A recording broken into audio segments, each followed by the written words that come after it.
बहुत समय पहले की बात है। किसी जंगल में एक जलपरी और एक नागिन साथ में रहते थे। इन दोनों की एक एक बेटियां थी। वो दोनों अपनी बेटियों को शहर के सबसे बड़े स्कूल में पढ़ाया करती थी। उनकी दोनों बेटियां रोज अपना रूप बदलकर स्कूल में जाया करती थी।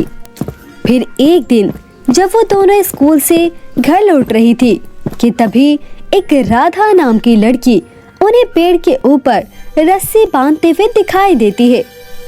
अरे वो देखो, वो लड़की पेड़ की डाली पर रस्सी क्यों बांध रही है? मुझे तो लगता है कि वो आत्महत्या करना चाहती है। हाँ, तुम बिल्कुल सही कह रही हो। मुझे भी ऐसा ही लगता है। चलो चलकर उस लड़की को बचाते हैं, वरना वो अपनी जान दे देगी। इसके बाद वो दोनों राधा के पास पहुंचकर उसे रोक लेते हैं।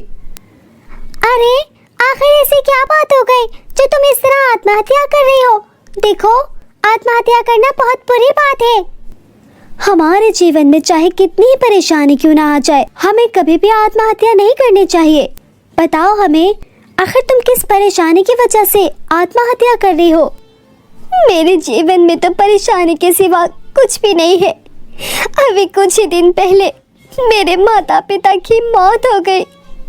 उनकी मौत के बाद किसी भी रिश्तेदार ने मेरा साथ नहीं दिया। यहाँ तक कि मेरे मालिक मकान ने भी मुझे घर से बाहर निकाल दिया। मैं लोगों के यहाँ काम मांगने के लिए दर दर भटकती रही, लेकिन मुझे किसी ने भी काम नहीं दिया। पिछले 3 दिनों से मैं भूखी हूँ। अनाज का एक दाना तक नहीं खाया मैंने। मैं इस तरह की जिंदगी नहीं चाहती, इसीलिए मैं यहाँ आत्महत्या करने चली आई ताकि मुझे इन दुख भरी जिंदगी से छुटकारा मिल जाए। राधा की बातें सुनकर दोनों को बहुत दुख होता है। इसके बाद वो दोनों उसे नदी के पास बने अपने घर में ले जाती हैं। फिर वो दोनों अपनी माँ जलपरी और नागिन को सारी बात बता देती है। तुम दोनों ने इस दुख में फंसी लड़की को यहाँ लाकर बहुत अच्छा किया। हमें हमेशा मुसीबत में फंसे लोगों की मदद करनी चाहिए। चलो कुछ दिनों के लिए हम अपना जादुई लहंगा इसे दे देते हैं, इससे इसकी गरीबी दूर हो जाएगी। फिर वो दोनों राधा को अपना जादुई लहंगा दे देती हैं। ये हमारा जादुई लहंगा है, इसे तुम 1 हफ्ते के लिए अपने पास रखो। ये तुम्हारी सारी गरीबी दूर कर देगा। और हाँ, ठीक 1 हफ्ते बाद इसे लाकर हमें वापस कर देना। इसके बाद राधा इन सभी का शुक्रिया अदा करती है और इस जादुई लहंगे को लेकर अपने गांव वापस चली जाती है। राधा, अब तुम मेरे मालकिन हो। कहो, तुम्हें क्या चाहिए? मैं अपने लिए घर बनाना चाहती हूँ, जिसके लिए मुझे ढेर सारे पैसे चाहिए। ठीक है, मैं अभी पैसों का इंतजाम करता हूँ। इसके बाद जादुई लहंगा हवा में उड़ता हुआ एक पेड़ पर चला जाता है और उस पेड़ पर लगे ढेर सारे फलों को तोड़कर राधा के सामने रख देता है। और फिर जादुई लहंगा इन सारे फलों को अपनी शक्ति से सोने के रूप में बदल देता है। ये देखकर राधा बहुत खुश होती है। इसके बाद राधा वो सारे फल बेचकर ढेर सारे पैसे इकट्ठे कर लेती है। फिर राधा एक बहुत ही सुंदर सा मकान खरीद लेती है। दूसरी तरफ वो जादुई लहंगा राधा को ढेर सारे सुंदर सुंदर कपड़े भी देता है।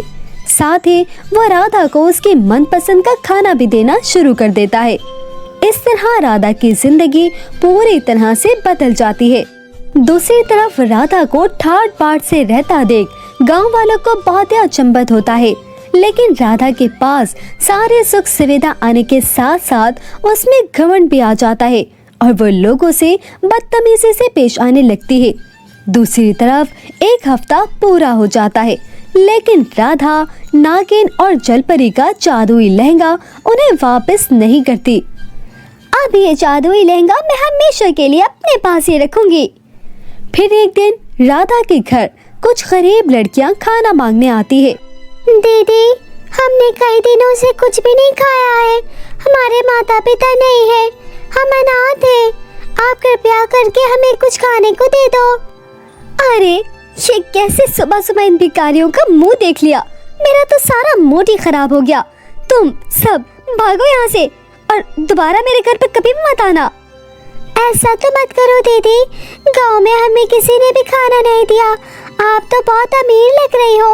अगर आपके घर में कल रात की कुछ बासी रोटियां भी होंगी तो वो ही हमें दे दो, हम उन्हें खाकर अपना पेट भर लेंगे। मैं बासी खाना अपने घर में बिल्कुल नहीं रखती। जो खाना बचता है मैं उसे कचरे में फेंक देती हूँ। जाओ, सामने पड़े कचरे के ढेर से खाना निकाल कर खा लो। राधा का ये बर्ताव देख सभी लड़कियों को बहुत ही बुरा लगता है, लेकिन वो सभी लड़कियां बहुत ही भूखी थी, इसीलिए वो कचरे के ढेर से खाना निकालकर खाने लगती है। हाँ, तुम सब इसी लायक हो। मैं रोजाना यहाँ कचरे में ढेर सारा खाना फेंक दिया करूँगी, तुम सब यहाँ आकर खा लिया करना। लेकिन तभी वहाँ पर जलपरी और नागिन आ जाती है। राधा का इस बर्ताव को देख नागिन और जलपरी को बहुत गुस्सा आता है। क्यों रे घमंडी लड़की, बुरे वक्त में हमने तेरी मदद की और तू अमीर बनने के बाद इन गरीब लड़कियों के साथ ऐसा बर्ताव कर रही है। सच में तू किसी दया के काबिल नहीं। हाँ, एक हफ्ता गुजरने के बाद भी इसने हमारा जादुई लहंगा वापस नहीं किया। इसे तो अच्छी तरह सबक सिखाना चाहिए।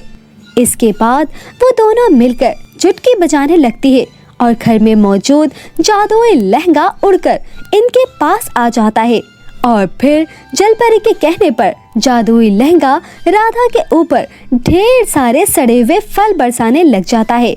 इन फलों में लगे हुए कीड़े राधा के शरीर से चिपक जाते हैं और उसके शरीर को नोच नोच कर खाने लगते हैं। अरे मर गई, मुझे बहुत दर्द हो रहा है। हाय, कोई बचाओ। तुम दोनों के आगे मैं हाथ जोड़ती हूँ, मुझे बचा लो। इन कीड़ों से मुझे बचा लो, वरना ये मुझे मारकर खा जाएंगे। हाय, माफ कर दो मुझे। देखते ही देखते वो कीड़े राधा के शरीर को नोच नोच कर उसे पूरी तरह बदसूरत बना देते हैं। दूसरी तरफ जादुई लहंगा अपनी शक्ति से राधा का सुंदर घर भी गायब कर देता है और इस तरह राधा पूरी तरह कंगाल और बदसूरत हो जाती है। इसके बाद नागिन और जलपरी वो जादुई लहंगा वहाँ मौजूद गरीब लड़कियों को दे देती है।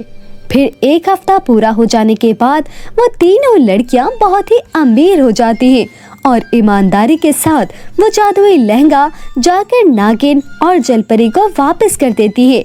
दूसरी तरफ गरीब बन जाने के बाद राधा की अकल ठिकाने आ जाती है, लेकिन उसके पास दर दर की ठोकर खाने के अलावा कोई भी रास्ता नहीं बचा था। इसी तरह की और कहानियों के लिए सब्सक्राइब करें हमारा चैनल केतून स्टोरी।